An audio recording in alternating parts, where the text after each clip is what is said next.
Sir ఏంటి ఆంధ్రప్రదేశ్లో liquor అనేది ఒక కామన్ ఫ్యాక్టర్గా అయిపోయింది. ప్రతి వివాదాల్లో కూడా లిక్కర్ అనే మాటతోనే కేసులు బుక్ చేస్తున్నారు. ఇవాళ చూస్తే జోగి రమేష్ గారిని ఆల్మోస్ట్ అరెస్ట్ చేసే వరకు కనిపిస్తూ ఉంది. అసలు కల్తీ లిక్కర్ కేసు ఎటువైపు దారితీస్తూ ఉంది?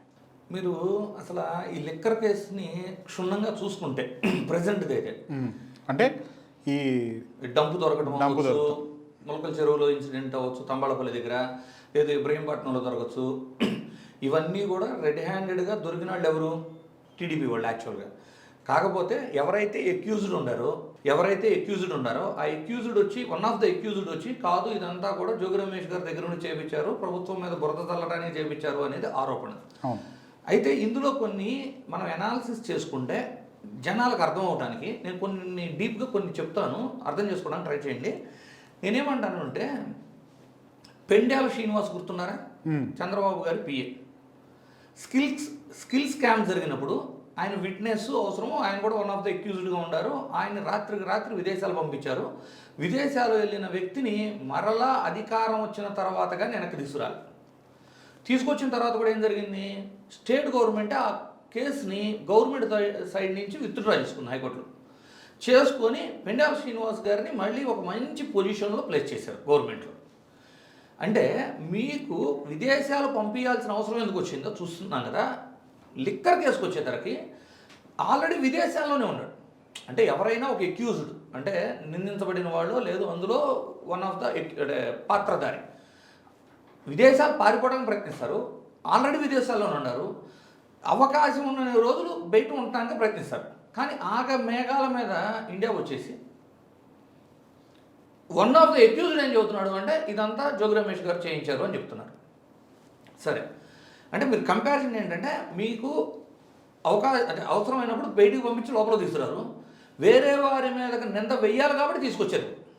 ఇది ఒక పాయింట్. రెండోది నేనేమంటానంటే, అసలు ఇది ఏమని చెబుతున్నారు? వైఎస్ఆర్సీపీ ప్రభుత్వం అప్పటి నుంచి నకిలీ మద్యము దందా నడిచింది, అది ఇప్పుడు కేవలం కంటిన్యూటీయే. ఇప్పుడు దొరికిపోయారు, కానీ బురద మాత్రం టీడీపీ ప్రభుత్వం మీద వేయాలని చూశారు అనేది ఇంకొక ఆరోపణ. అంటే ఈ 15-16 నెలల్లో అఫీషియల్గా జరిగిందంటారా ఇది? నేనేమంటానంటే వైఎస్ఆర్సీపీ హయాం నుంచి జరిగింది అనేది వాళ్ళ ఆరోపణ ఒకవేళ నిజమో అనుకుంటే ఓకే, ఈ 15 నెలల్లో అంటే ఒకవేళ వైఎస్ఆర్సీపీ అధికారంలో ఉంది, వైఎస్ఆర్సీపీ అధికారంలో ఉన్నప్పుడు అధికారుల్ని అందరినీ హ్యాండిల్ చేశారు అంటే ఏమో చేశారు అనుకోవచ్చు. వీరు అధికారంలోకి వచ్చిన 15 నెలల తర్వాత కూడా వీళ్ళు చేయగలుగుతున్నారు అంటే అంటే టీడీపీ వాళ్ళ పాలన అసమర్థతను ఒప్పుకుంటారు వాళ్ళు. అంటే మాకు చేత కాలేదనో అంటే బహిరంగంగా జరుగుతున్నదాన్ని. అంటే మరి మీరు ఈ టాపిక్ డిస్కషన్ చేస్తున్నారు కాబట్టి అంటే ఈ 15 నెలలు వాళ్ళకి తెలీదా? చూడలేకపోయారా? తెలుసుకోలేకపోయారా? That's what I am saying sir. ఇంకా ఉండేవి. ఒకటి 15 నెలలు పట్టుకోలేకపోవడం అంటే విజిలెన్స్ కానీ ట్రాన్స్పోర్ట్ కానీ చెక్ పోస్ట్ దగ్గర కానీ పట్టుకోలేకపోతే దీన్ని అసమర్థత అంటాం. మూడోది ఏంటి? ఫస్ట్ ఎప్పుడైతే ఈ డంపులు దొరికినాయో వాళ్ళు ఏమి క్లెయిమ్ చేశారు, ఇది లిక్కర్ షాపుల్లోనూ బార్ షాపుల్లో జరగలేదు, కేవలం బెల్ట్ షాపుల వలన మాత్రమే జరిగింది అన్నారు. అంటే వీళ్ళు ఏం ఒప్పుకుంటున్నారు? బెల్ట్ షాపులు ఉండి అని ఒప్పుకున్నారు కదా. సరే, బెల్ట్ షాపుల త్రూ కొన్ని వేల కోట్ల టర్నోవర్ జరుగుతుంది అనుకుందాం. ఇంకొక పాయింట్ చెబుతానండి. వైఎస్ఆర్సీపీ ప్రభుత్వం ఉన్నప్పుడు బెల్ట్ షాపులు ఉన్నాయా? మనస్సాక్షితో చెప్పండి ఎవరైనా. అంటే ఎన్ని ఉంటాయి? ఎవరన్నా దొంగతనంగా చేసినా ఒక మండలానికి 2 లేక 3 ఉండి. ఇప్పుడు ఎలా ఉంది? ప్రతి గ్రామంలో అఫీషియల్గా ఏదో పర్మిట్ తీసుకొని నడుపుతున్నట్టు గ్రామానికి 10 ఉంది. బడి లేదు, గుడి లేదు, అసలు ఎక్కడా రిస్ట్రిక్షన్స్ ఏం లేవు. గ్రామానికి 10 లెక్కన రాష్ట్ర వ్యాప్తంగా 175 నియోజకవర్గాల్లో 75,000 నుంచి 1,00,000 బెల్ట్ షాపులు ఉన్నాయి. బెల్ట్ షాపులు ఉండయి అని వాళ్ళే ఒప్పుకుంటున్నట్టు కదా. ఒకటి ఒప్పుకుంటున్నారు. వాళ్ళు ఇంకోటి ఏం క్లెయిమ్ చేశారు? ఈ దందా అంతా బెల్ట్ షాపుల వలన త్రూనే జరిగింది అంటున్నారు. వైఎస్ఆర్సీపీ హయాంలో బెల్ట్ షాపులే లేనప్పుడు ఈ దందా మరి వాళ్ళు ఎలా నడిపారు? నడపలేదనే కదా దాని మీనింగ్. వీళ్ళేం చెప్తున్నారు? బెల్ట్ షాపులు ఎప్పుడు వచ్చినాయి? వీళ్ళు వచ్చిన తర్వాతే వచ్చినాయి. ఈ బెల్ట్ షాపులు త్రూ నడుపుతున్నారు అంటే వీళ్ళ వల్లే నడుస్తున్నట్టు. Very clear sir. ఇప్పుడు మీరు అసలు వైన్ షాపులు బార్ల యొక్క టెండర్ ప్రాసెస్ గుర్తుంది కదా. ఈవెన్ ఈనాడు ఆంధ్రజ్యోతి కూడా ప్రచురించాయి కదా. ఏంటి? బెదిరింపులు. కేవలం టీడీపీ వాళ్ళు మాత్రమే అప్లై చేసుకోవాలి టెండర్లో కూడా. ఇప్పుడు రాష్ట్ర వ్యాప్తంగా ఏ వైన్ షాప్ తీసుకున్నా, ఏ బారు తీసుకున్నా అది వాళ్ళదే అని అందరికీ తెలుసు కదా. టెండర్ ప్రాసెస్లోనే పాల్గొనలేదు కదా వైఎస్ఆర్సీపీ వాళ్ళని. సో అవి వచ్చిన తర్వాత కూడా బహిరంగంగా మీరు ఏ వైన్ షాప్ దగ్గరికి వెళ్ళి ఏ యజమానిని అడిగినా కూడా వాళ్ళు ఏం చెప్తున్నారు, సార్ ఈ కమిషన్లు ఎన్ని సిండికేట్ అయినా ఏం చేసినా మాకు ఆ కమిషన్లు కట్టలేక మాకు లాస్ నడుస్తుంది అనే విపరీతమైన వ్యతిరేకత వచ్చింది. సో వాటిని రెక్టిఫై చేసుకోవాలనుకున్నారా? మొన్న ఈ మధ్య బార్లకు కూడా ఎవరు ఇంట్రెస్ట్ చూపించలేదు అనుకుంటు కదా. బేసికలీ ఆ కమిషన్లు అవి వర్కౌట్ అవ్వట్లేదు ఆ నెంబర్స్. దానివల్ల ఏంటి, బెల్ట్ షాపుల్ని అంటే వాళ్ళకి న్యాయం చేయడం కోసం బెల్ట్ షాపుల్ని అధికారికంగా మీరు పెట్టుకోవచ్చు అని అంత ఫ్రీడమ్ ఇచ్చేశారు. ఫ్రీడమ్ ఇచ్చింది ఎవరు గవర్నెన్స్లో ఇదంతా జరిగింది? వీళ్ళ గవర్నెన్స్లోనే కదా. అంటే వైన్ షాపులు వచ్చినప్పుడు చూసాం, బెదిరింపులు చూసాం, టీడీపీ కార్యకర్తలనే టీడీపీ వాళ్ళు బెదిరించిన ఇన్సిడెంట్స్ కూడా చూసాం. సో షాపులు వాళ్ళే వాడుకున్నారు, బిజినెస్ వాళ్ళదే, అది సరిపోదు బిజినెస్, ఆ మార్జిన్లు సరిపోవని బెల్ట్ షాపుల్ని అనధికారికంగా నడుపుతుంది వారే. వాళ్ళే ఏం క్లెయిమ్ చేస్తున్నారు, ఈ డబ్బులు ఏవైతే దొరికినాయో నకిలీ మద్యము, కల్తీ మద్యం లాంటివి, ఇవి బెల్ట్ షాపుల త్రూ రన్ అవుతున్నాయి అని క్లెయిమ్ చేసుకుంది వాళ్ళే. మళ్ళీ కొత్త రాగం ఏం స్టార్ట్ చేశారు, ఇదంతా జోగి రమేష్ గారు వెనకుండి నడిపారు. మోరోవర్ ఏం చెబుతున్నారు, ఇది వైఎస్ఆర్సీపీ ప్రభుత్వంలో మొదలై ఇప్పుడు కొనసాగింది అని చెబుతున్నారు. వైఎస్ఆర్సీపీ ప్రభుత్వం వీళ్ళు క్లెయిమ్ చేసుకుంటుంది ఇది బెల్ట్ షాపుల త్రూ నడిచింది. బెల్ట్ షాపులు లేని వైఎస్ఆర్సీపీలో నడిచే అవకాశం లేదు. నెక్స్ట్, ఒకవేళ వైఎస్ఆర్సీపీ ప్రభుత్వంలో నడిస్తే ఈ 15 నెలల పాటు ఇంత ట్రాన్స్పోర్ట్ చెక్ పోస్టుల దగ్గర పట్టుకోలేకపోవడం అవ్వచ్చు, ఆ డబ్బులు పట్టుకోవడంలో విజిలెన్స్ ఫెయిల్యూర్ అవ్వచ్చు. ఇన్ని బహిరంగంగా బెల్ట్ షాపులు మీవై వాళ్ళ దగ్గర వీళ్ళు అమ్ముకోగలుగుతున్నారంటే 15 నెలల అసమర్థ పాలన ఒప్పుకోవాలి కదా. మీరు ఇప్పుడు ఏమవుతుంది, ఏదో ఒక కారణంతో ఇది ఎంత మీరు చాలా క్లియర్గా చెప్పాలండి సార్. గత ప్రభుత్వము ఓడిపోయి ఈ ప్రభుత్వం ఏర్పాటు అవటంలో కూడా మద్యం అనేది చాలా కీలకంగా అయింది.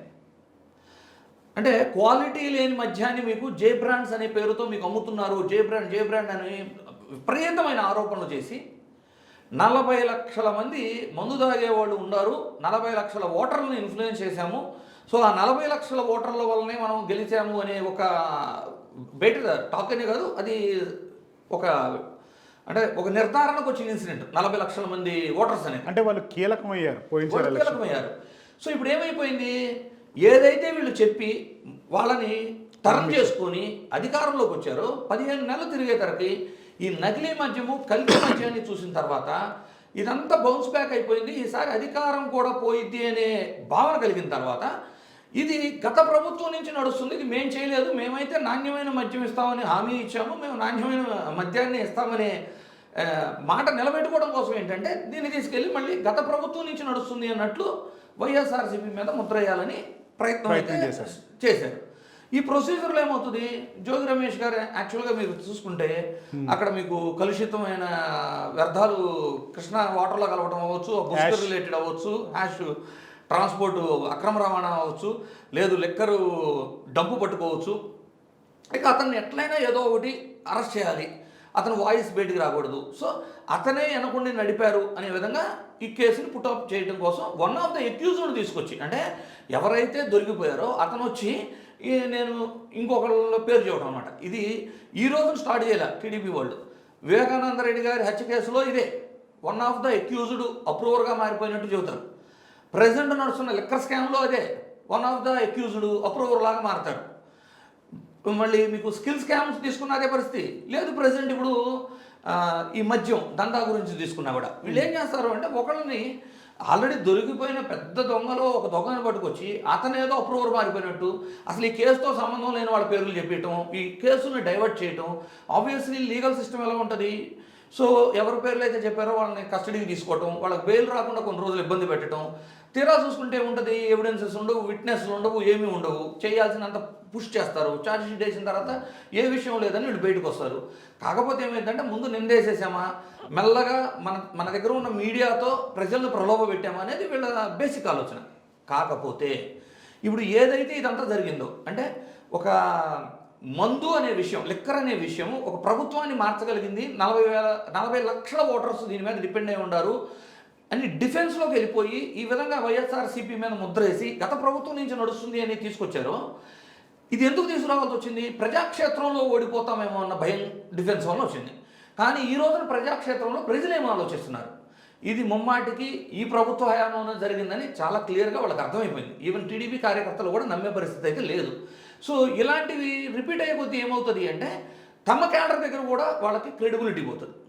ఇప్పుడు జనరల్గా ఏమైంది, ఏ పార్టీకి ఆ పార్టీ క్యాడర్ అనేది తప్పు చేసిన సందర్భాల్లో కూడా వెనక నుంచొని సపోర్ట్ చేస్తారు.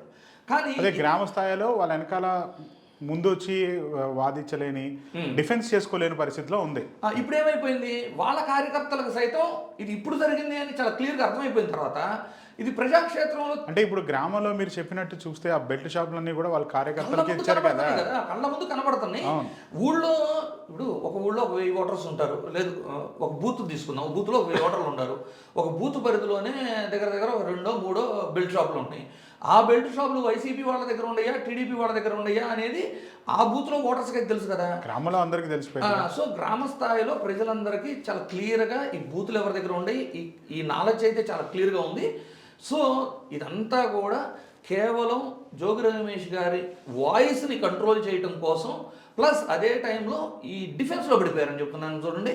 అంటే ఈ 40 లక్షల ఓటర్లకు సంబంధించిన లెక్కర్ వ్యవహారం అవటం, దీన్ని ఏదో విధంగా వైసీపీ మీదకి మళ్లించి మనం బయటపడాలి అనే ధోరణిలో చేసిన చర్యగా చాలా క్లియర్గా మనకు అర్థమవుతుంది. నిన్న కూడా చూడండి, తిరుపతిలో మద్యం సేవించి ఒకతను రోడ్డు మీద పడిపోయి ఉంటే వైఎస్ఆర్సీపీ సోషల్ మీడియా యాక్టివిస్టు అది ఫోటో తీసి నాణ్యమైన మద్యం అని ఎఫెక్ట్ అని చెప్పి ఒక సోషల్ మీడియాలో పోస్ట్ చేసి, అంటే హైదరాబాదు సైతం వచ్చి అరెస్ట్ చేసి, ఇలాంటి పోస్టులు కూడా అరెస్ట్ చేసేంత పోలీస్ యంత్రాంగం ఉన్న కూటమి ప్రభుత్వం 16 నెలల నుంచి కొన్ని వేల కోట్ల నకిలీ దందాలు ఎక్కడ జరుగుతుంటే మాకేమీ తెలియదు అంటే ప్రజలంతా పిచ్చోళ్ళలాగా ఉండరా?